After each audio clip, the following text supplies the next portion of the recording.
Welcome to Wilderness to Table, and in this episode we are going after tilapia and gar. So we're going to be doing a little bow fishing and a little gigging on these airboats. So awesome, let's do it again. Oh, we're going to keep doing it.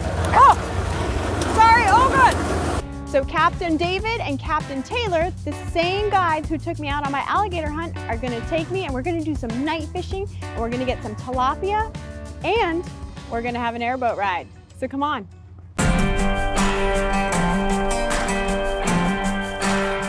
My name is Bree Van Scotter. I'm a professionally trained chef, author, and hunter. My mission is to create some of the most amazing wild game recipes with meat I gather on my hunting and fishing adventures. This is Wilderness to Table.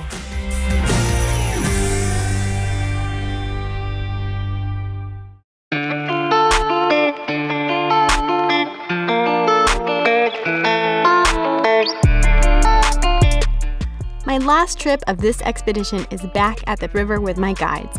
I've been excited for this for a while, and based on the fun we had on our alligator hunt, this trip is going to be fantastic. However, gigging for fish is a brand new method for me. Giggity! So as you go over top of the fish and they stay and they don't spook, you just, wow, you hold this and you just drive it all the way through, because a lot of times the water's not very deep. And that's what we're going up to. We're going up to some shallow areas where we can shine the fish. Okay. You just drive it on him. You know, You're up there and you boom, and then you make sure it sticks in him, and then you bring it straight up over into the boat. Okay. So usually I'm in the water spearing them. we can do that too if you want to. He will go in the water in a heartbeat. What makes tonight even more fun is getting to go out with my guides, David and Taylor.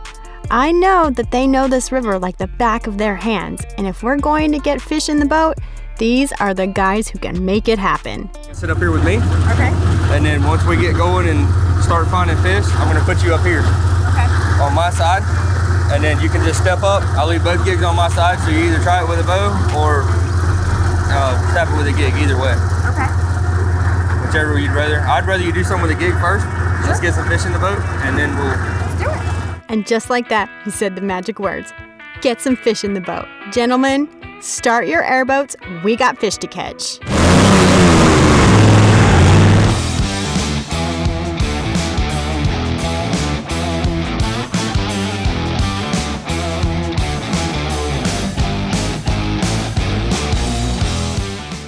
So all of a sudden, my guide Taylor makes a beeline to the shore and we stop. And sure enough, we look over probably about 10 feet and we see a maybe 3 to 5 baby alligator that were maybe about 2 to 3 weeks old. Here. Oh my gosh. So you think these are about 2 weeks old? Oh my gosh. They call him Mama. Oh, where's the mom? Yeah, they're probably 2-3 weeks old, something like that. Oh. Oh, she's right here somewhere. Oh, shoot. I'm sorry. They don't bite this time of year. Oh, crap. They were just sitting on the shore and they were so cute, and one of them actually barked at us with their little voice. It was adorable. It's like a little puppy. Oh my gosh. Hi, dude.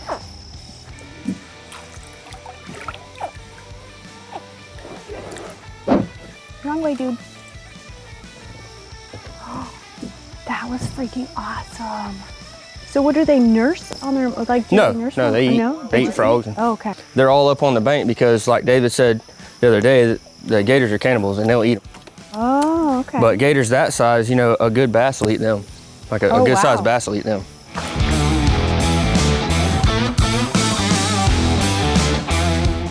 Then we cruised up the river a little bit more and we found a beautiful spot where my guide said the tilapia were going to be plenty. And sure enough, I can see some, so I start off with the bow. I take a few shots, I actually lose the arrow at first on one of my shots. And then my guide says, Bree, let's gig them. So here I am with this pole that's probably 2 times the size of me with prongs on the end. Right by your cameraman's foot, right here. No, no, no, no, right here. Wait, where? Right in front of the boat. Where?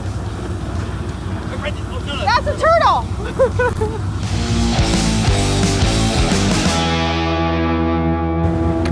Hit him hard. All right, pull him up. Get him in the boat. Straight in the boat. So that first gar that I got was actually a really good sized gar, and they are gnarly looking. They're kind of slimy and they have like this big horn in front of their face. I mean, they are not the cutest, but totally the funnest to gig. Yeah, that was awesome. Most people remember their first encounter with an alligator gar. In the world of fishes, their appearance is striking.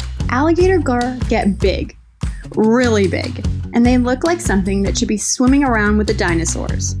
However, the flesh of alligator gar is white and firm with a mild taste, comparable to most edible sport fish.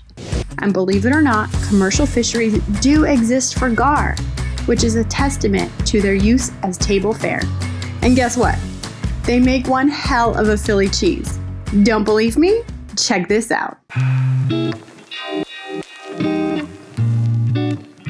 I am going to show you how delicious gar can actually be in a dish that you're pretty much accustomed to. So what this is going to be is a gar take on a Philly cheesesteak sandwich. So let's get started. Burners on. Get that butter melting that I have in each pan. And then I'm going to add bell peppers and onions to the pan so that they will saute down and melt, and they'll be the topping to our sandwich. Okay, perfect. I'm gonna add some salt. So salt is actually really awesome when it comes to caramelizing onions, because what the salt does is it draws out the moisture of the onion, and thus you get more caramelization. So if you don't put salt in your pan, you're gonna end up with wilted white onions versus caramelized onions. Nerd tip of the day. While those are sauteing, I have some cornstarch. I'm going to use it as a coating for my gar. I'm going to season it first. I'm going to add a little bit of garlic powder, probably about a tablespoon. I have some chili powder. I love to spice it up when I can. And I'm going to add a little paprika for flavor and color. Then I'm going to take a little bit of my gar. I have already taken the fillet out, both fillets, and I've cut them into about 1-inch pieces. So I'm going to take my gar and lightly dredge it in the cornstarch mixture, just like that. And then I'm gonna get it into my hot pan. So that cornstarch is gonna act like a crust, and it's gonna season and almost fry the gar.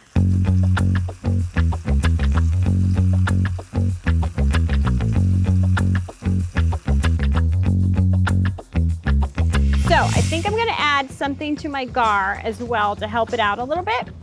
I'm gonna add a little bit of peanut oil just to make sure it kind of crisps up the way I want.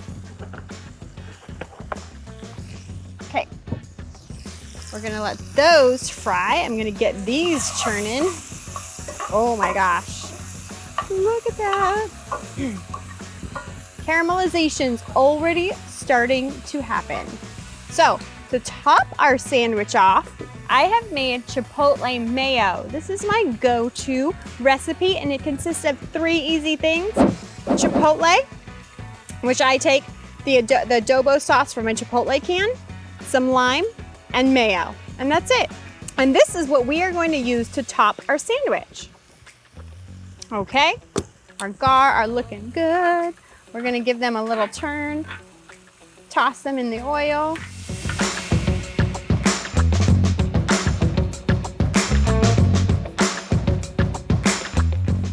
So I actually gigged this gar, which was my first time gigging, which was awesome.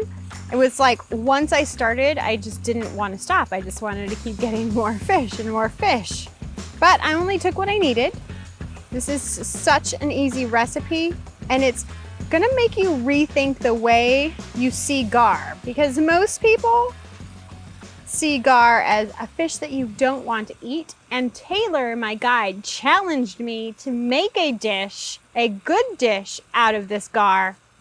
And here I am, and I'm proving him wrong. Despite their edibility, recreational fishers have long considered gar as trash fish. But while the flesh is tasty, it should be noted that the eggs of an alligator gar are toxic and may cause sickness if eaten.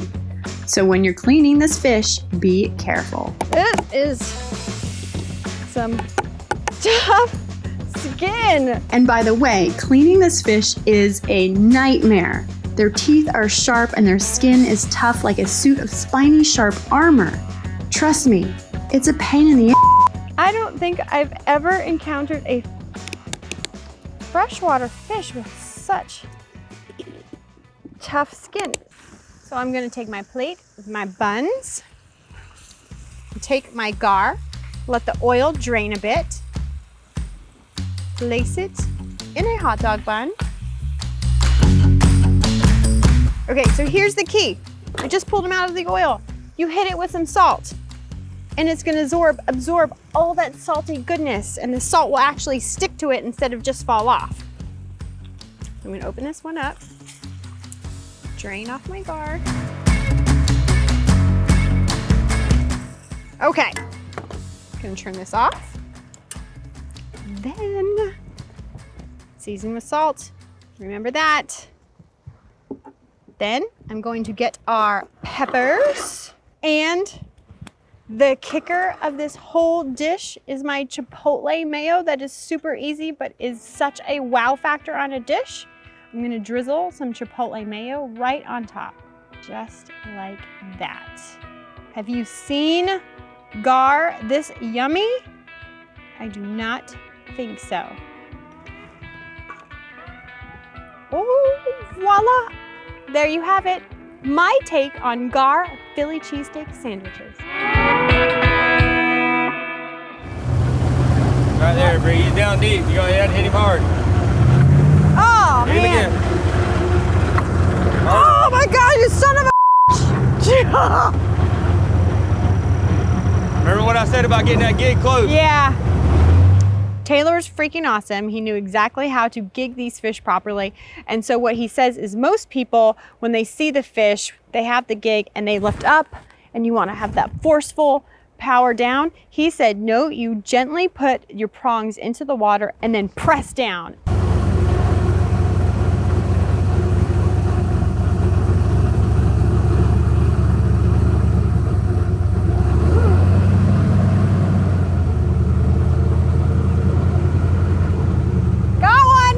Stick it all the way, stick it hard. Now pull him up. Get him in, get him in. Yeah! Woo! Yeah, buddy! So awesome, let's do it again. Oh, we're gonna keep doing it. Oh, sorry, oh God, sorry. Okay, Bree, get a grip, seriously. On a side note, if you hold the fish out really far for your picture, it looks bigger. The more you know.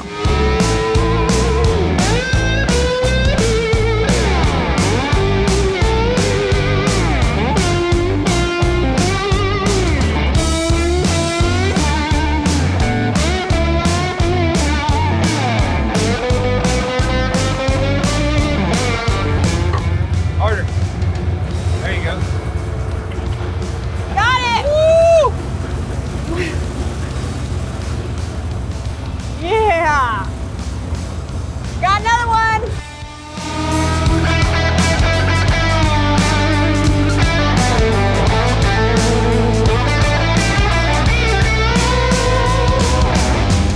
My guide actually took off down there to see if they're actually down there, and we saw a couple, but they're actually really harder to spot than I thought because the water is very muddy and we only can tell where they are by like the mud trails. So it's a little difficult, but it's still super awesome.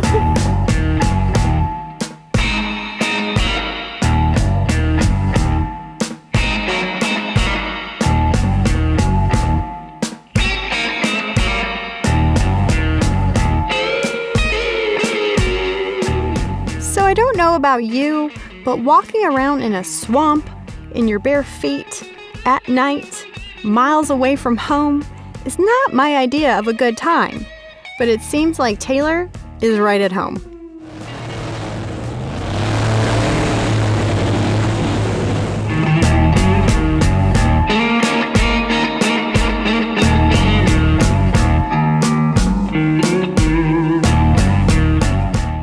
After a long night of gigging, chasing fish, and eating bugs, we decided to call it a night. And what a night it was. Now it's time to get into my natural habitat, the kitchen.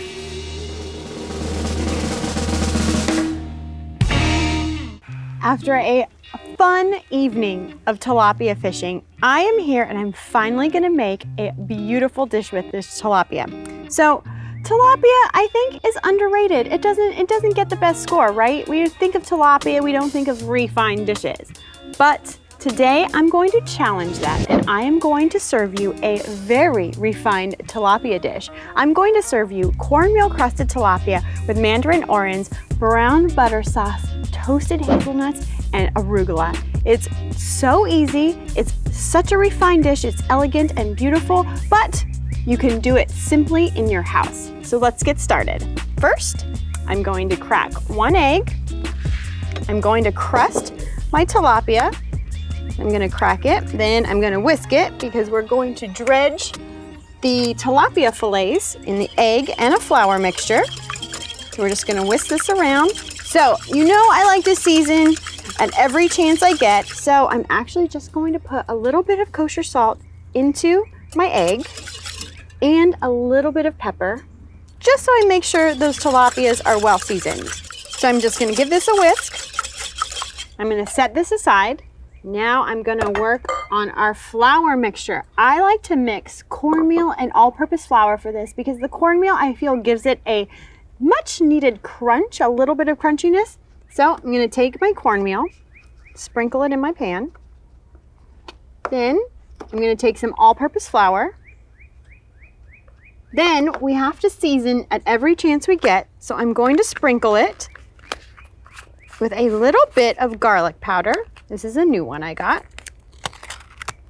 Toss that right there. Just probably about a good tablespoon of garlic powder. Then I'm gonna season with kosher salt, always a little bit of kosher salt, and ground black pepper. Then I'm gonna give this a little stir just to combine everything. And this is gonna be what we are going to dredge the tilapia fillets in. Shake it up, get it all around. That looks beautiful. Perfect. I like to just flatten it out. Then I'm going to take my egg mixture that we have going on right here and move my knives aside. So it becomes our little dredging station. Now I'm going to take a fillet and I'm going to dip it in the egg mixture like that, so it's all coated. Then I am going to lay it in my flour mixture and kind of press it down so that all the surface area of the tilapia fillet gets covered. Then I'm gonna turn it on the other side. I like to put just a little bit more, a little press it in there, you know, cover it just like that. Now I'm gonna put it in my baking dish. Then I'm gonna repeat this process with the rest of the fillets. Now I'm gonna get these into the oven and they are gonna bake at 350 degrees. And the super awesome thing about these tilapia fillets is they're only gonna cook for about 10 minutes and then we'll be done. So I'm gonna get these in the oven.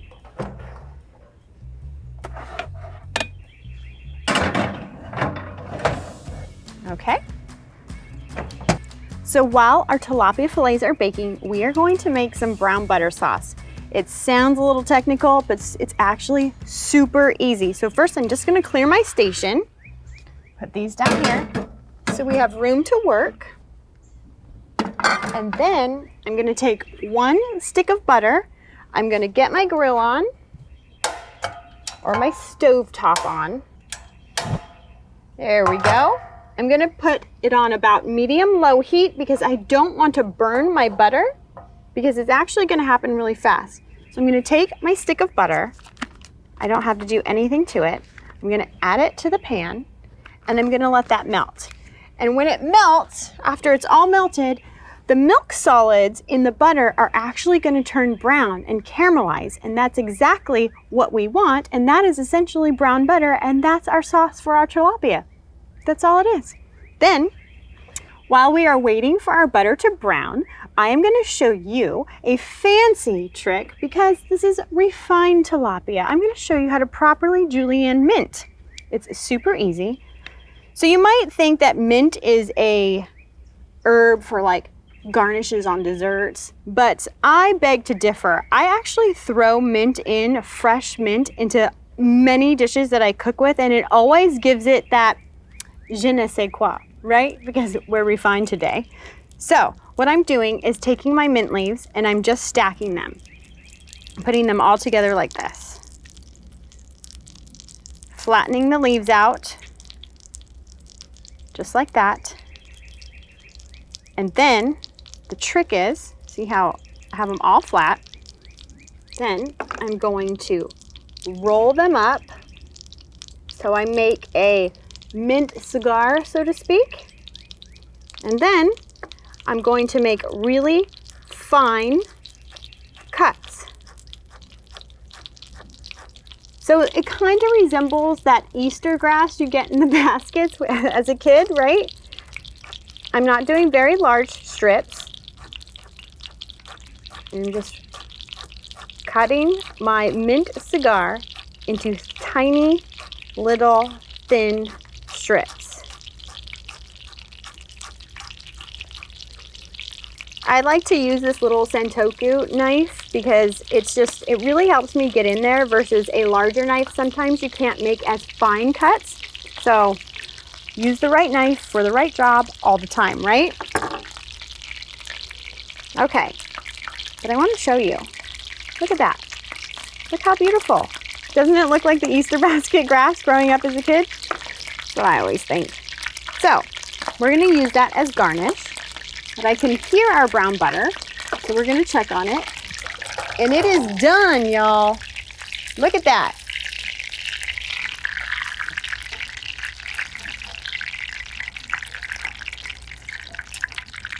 Okay. Do you see how beautiful and golden this brown butter is? And you know how you can tell when it's done? If I'm ever cooking brown butter in my kitchen, and as soon as my kitchen starts smelling nutty and beautiful, I know that my butter is done. And now it is. All those milk solids have turned golden brown. So I'm just gonna set that aside off the heat. If we keep it on the heat, it's gonna burn our butter, so we don't want that. And now we just need to wait for our tilapia to come out of the oven. I'm gonna rough chop some toasted hazelnuts really quick. We're going to garnish the tilapia with these. Remember when I said use the right knife for the right job? I am using a chef's knife to roughly chop these hazelnuts because it's bigger, covers more work area. It's the general workhorse of the kitchen. So I'm just gonna give them a rough chop like that. Doesn't have to be perfect, nothing fancy. I'm gonna squish those over to the side right there because we're gonna use those. And now our tilapia is ready to come out of the oven. And it's looking so beautiful. Oh, yeah. Look at that. Ooh, my goodness. It's perfection. So I'm going to set that aside. I'm going to grab a clean plate and we're going to plate our beautiful tilapia. So let's get started. Take my tongs. Don't want that to spill. I'm going to take a tilapia fillet. You know what? Let's take two. We're going to go all out and take 2 tilapia fillets because I'm kind of hungry. We're going to place them just like that. Then I'm going to add a little bit of brown butter right over the tilapia. Oh yeah, that's where it's at. Look at that. Then I'm going to go ahead and top it with a little bit of arugula. Arugula is a bitter green. It just brings that good bitterness that lettuce can bring. I love arugula. If you don't like arugula, you can just use mixed greens or any greens like that. Then I'm going to take a little bit of our chopped hazelnuts, put it all over. Oops, chopped hazelnuts, Brie. Put it all over like this. You eat with your eyes first, so I love to make every dish really beautiful. Then I have some Mandarin oranges. I'm just going to sprinkle those little beauties everywhere, just like so. And then I'm going to finish with our julienne mint, just all over. And because I want a little salty crunch, I'm going to top it off with some Maldon sea salt. And it looks really beautiful when you do that. And there you go. My cornmeal crusted brown butter tilapia with mandarin oranges and arugula. Oh, it's so good. I can't wait to dive into this. If you want the recipe for my cornmeal crusted tilapia and you want to know where I got all the gear that I used in this episode, head to Sportsman's Guide. But you don't have to fish for your own tilapia. You can go to the store and make this tonight.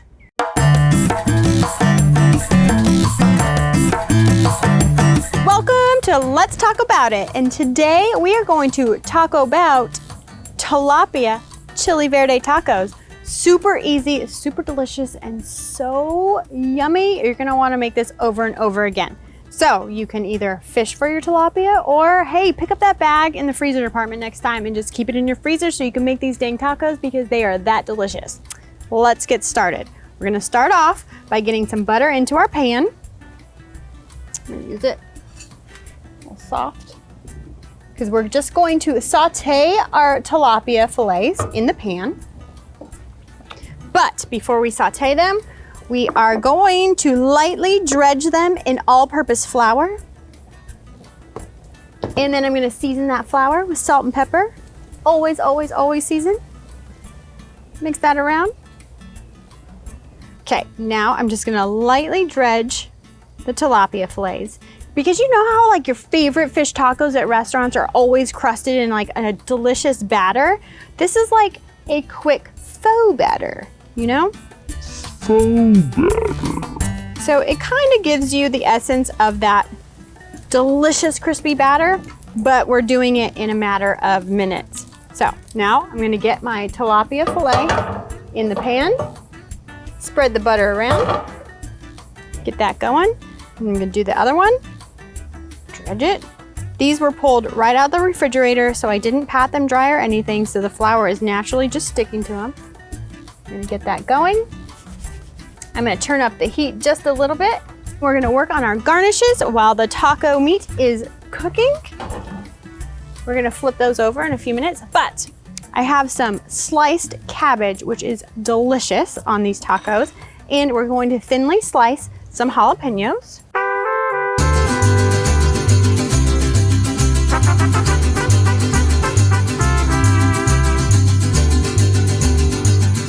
And I'm going to garnish with some raw diced onion. A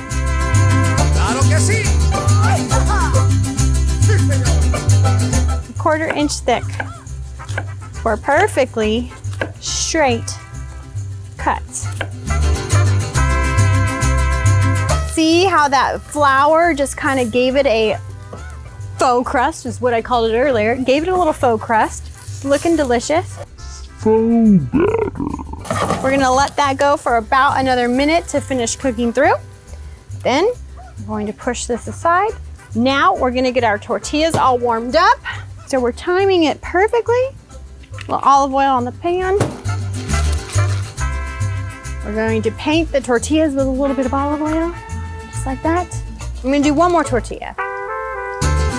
We're looking good. Okay, I'm getting to the final minutes of my tilapia fillets being fully cooked. And before they fully cook, I'm going to cheat, and I am using canned salsa verde, and here's what I do. I'm gonna quickly make a sauce. With the brown butter bits that are in the pan and the tilapia, I'm gonna turn my heat off. Then,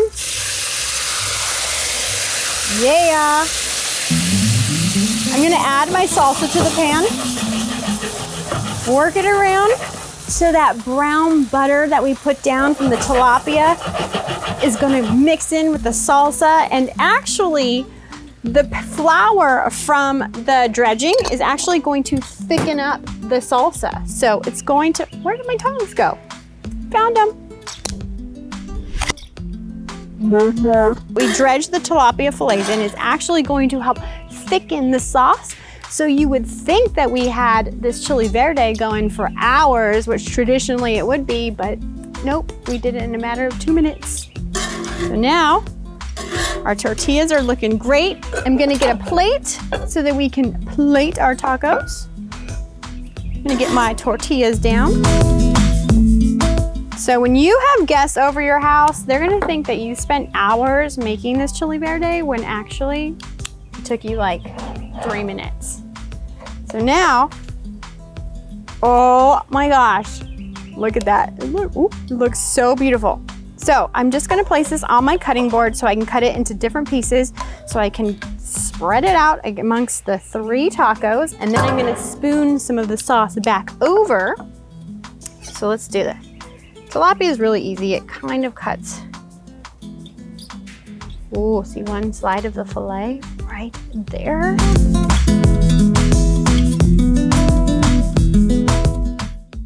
Just like that. Beautiful, because the sauce is where it's at, y'all. Then we are going to garnish with some thinly sliced cabbage. All 3 of them, make them look so good. And then the jalapenos, and not only do they add beautiful flavor, but ooh, I think they look so pretty when they're all like thin sliced because you can kind of see through them. We're gonna do that. And you know, for giggles, we're just gonna put some cotija cheese in it, because what's a taco without cheese, y'all? Bam, there you have it. Tilapia chili verde tacos in under 10 minutes, y'all. You can't beat it.